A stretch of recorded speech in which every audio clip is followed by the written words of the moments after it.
A warrior who's sitting atop a massive mound of dead demons, meditating peacefully, that tells me a lot about that character. That's a very interesting character that I want to get to know without him having to say one word. In this way, we make it engaging for the player. We don't slow down the action, but on the other hand, we're hoping to engage players who are more action-oriented and may not come into this game feeling that they want much of a story, because we understand there's players out there who just want more and more action. They don't want to be, quote, bogged down with a story.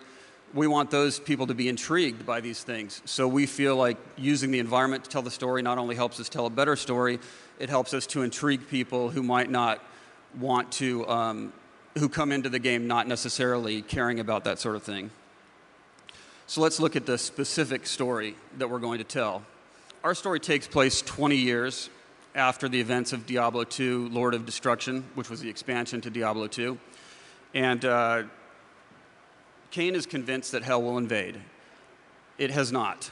Everyone was convinced that hell was going to invade as soon as Tyrael destroyed the World Stone, which I will explain more in a moment if you don't know what that means.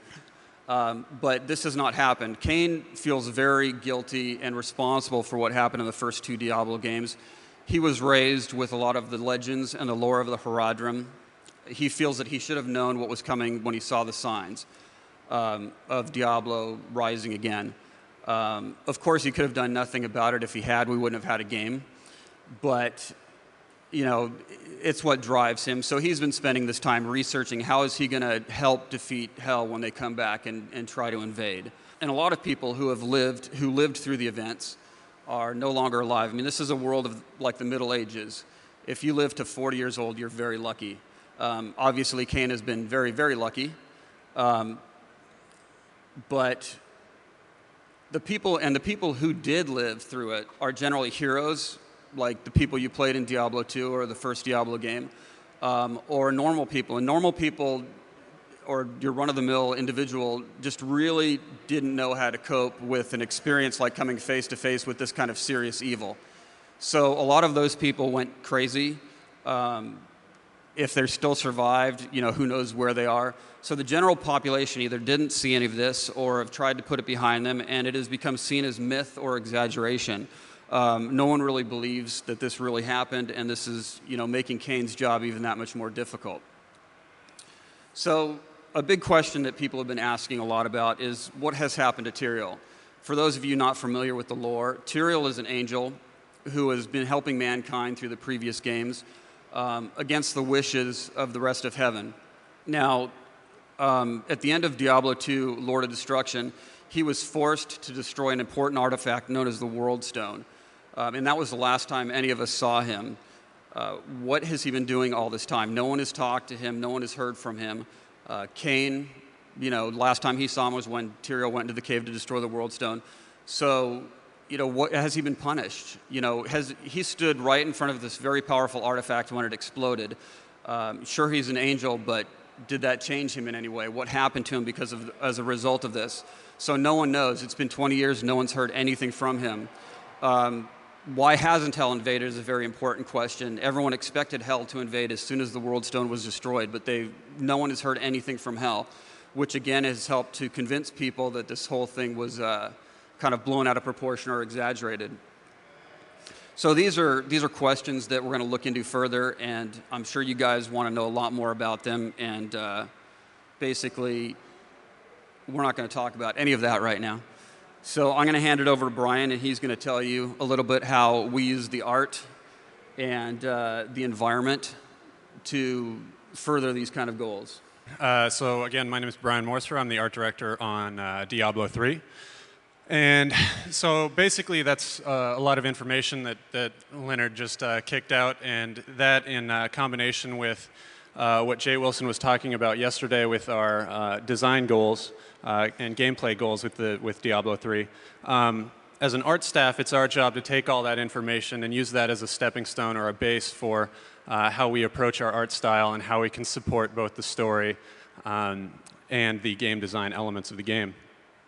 So with that in mind, we also have sort of core Blizzard values as an art staff, and these are them right here: stylization over realism, strong silhouette, but ultimately make it epic and really just support the gameplay. That's really kind of what we're about. And so these are kind of the philosophies that I'm going to be talking about over the course of this presentation and how we go about creating our art style. But for the our first approach to this project, when we first kind of got started, the most important thing for us was to really understand where we were as a development team, where we came from, and what the expectations of this franchise were from our player base. And being fans ourselves, we really wanted to explore the idea of what made us so, what got us into the game in the first place, what made it so enjoyable for us over the years to play and work on this franchise. So that's really where we started from, was just going back to Diablo, taking a look at where we started, where we came from, and really kind of condense it down to its core so that we could move forward as an art staff. And really what we discovered was this is kind of visually a horror game. That's what we were going after, was trying to capture that feeling of a horror genre. So with that being the basis, we started to explore further into the franchise with Diablo 2. So after playing through Diablo, we kind of took a look at Diablo 2 and tried to figure out, what it is that we did right with expanding on Diablo 2, and so that's where we started with that. Is just not only did we continue with the horror vibe in Diablo 2, but then we started to expand the universe. Diablo was all about kind of exploring Tristram, just a very limited area within the world, and then Diablo 2 opened that up into a much grander world and explored lots of different areas within the Diablo universe. And so that's something we wanted to push as well. And one of the really interesting things that we were finding through Diablo 1 and Diablo 2, from an art standpoint, which was really interesting to us, was our memory of what Diablo 1 and Diablo 2 were. It was a little bit different than what the actuality of it was. Visually speaking, we were remembering it as a much more dark, kind of gray, colorless game, but when we played through the two previous franchises, we were discovering a lot of vibrancy in both the creatures and the environments, and that's something that we wanted to expand upon in Diablo 3 as well, was latching onto some of those core values that we had established with those two franchises and move forward. So taking all of that into consideration, along with the story and the previous games, updating that was quite a task. Luckily, we have a fantastic group of artists to work on this thing. And so we kind of sat down and took all those core values and started really redefining what we wanted to do artistically. We have a new updated engine. We're in 3D, but we decided, not to do a full 3D roaming camera. It's still an isometric game. It's still very true to the Diablo universe. That was very important to us.